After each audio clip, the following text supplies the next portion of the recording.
আমি একটু জনাব এবিএম মোশাররফ হোসেন আপনার কাছে আসি যে আমরা কি সেই সমাজ ব্যবস্থা এখনো তৈরি করতে পেরেছি বা পারলাম না নিশ্চয়ই, যেহেতু আমাদের এই 53 বছর পরে এই ধরনের ঘটনার মুখোমুখি আমরা হচ্ছে একের পর এক, কেন আসলে পারি নাই? বা আপনি রাজনীতি করেন, রাজনৈতিক দায় কতটা, যেটি জনাব জোনায়েদ সাকিব বললেন যে জবাবদিহিতা এখনো নিশ্চিত হয়নি?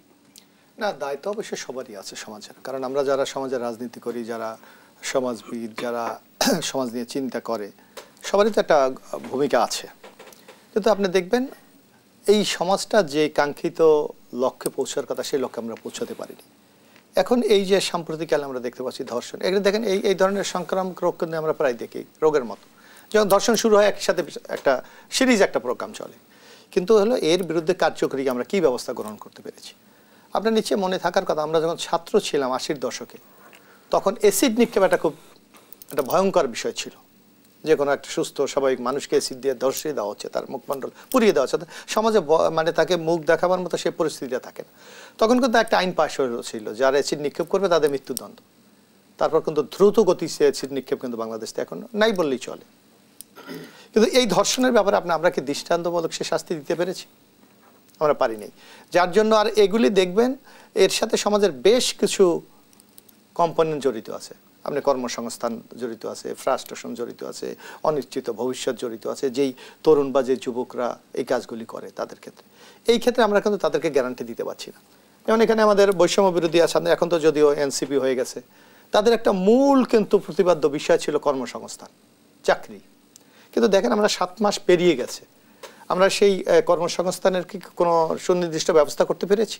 পারিনি। বরং আগে যে অবস্থা ছিল তার চেয়ে অবনতি ঘটেছে।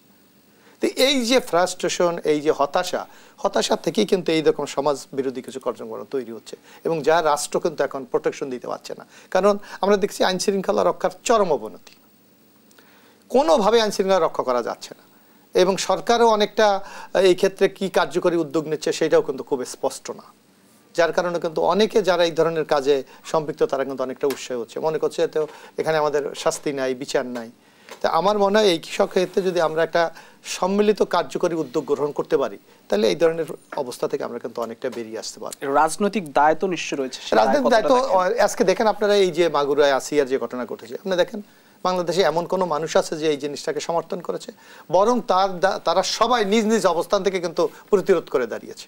সুতরাং আপনাকে সমাজের একটা প্রতিবাদের একটি আবহ কিন্তু আছে, কিন্তু এটাকে কার্যকরী করতে হবে বিচারের মাধ্যমে, শাস্তির মাধ্যমে। সেই শাস্তিটা আমরা কতটুকু নিশ্চিত করতে পারবো তার উপরে এই ধরনের ঘটনা আমরা নিবৃত্ত করতে আমরা চেষ্টা করতে পারবো। কিন্তু আমার মনে হয় শাস্তিটার ক্ষেত্রে আরো কঠিন আমাদের করতে হবে। সেই ক্ষেত্রে আমাদের মধ্যে মনে হয় কিছুটা নিষ্ক্রিয়তা আছে। রাজনৈতিক দায় অবশ্যই আছে, এবং শেষ পর্যন্ত আন্দোলনই কিন্তু মানুষ মানে প্রত্যেককেই অধিকতর নিরাপদ করে, সেটা নারীর ক্ষেত্রে, সেটা যে কোনো পরিচয়ের ক্ষেত্রে। সেই দিক থেকে ধরুন এইবারে যে আন্দোলনটা হয়েছে আমাদের বিবেচনায় অত্যন্ত ইতিবাচক একটা ঘটনা যে আন্দোলন হচ্ছে, কিন্তু এই আন্দোলনকে বরং অনেক ক্ষেত্রেই নেগেটিভলি দেখা হয় এবং অনেক কিছুর সাথে মিক্সিংও করা হয়।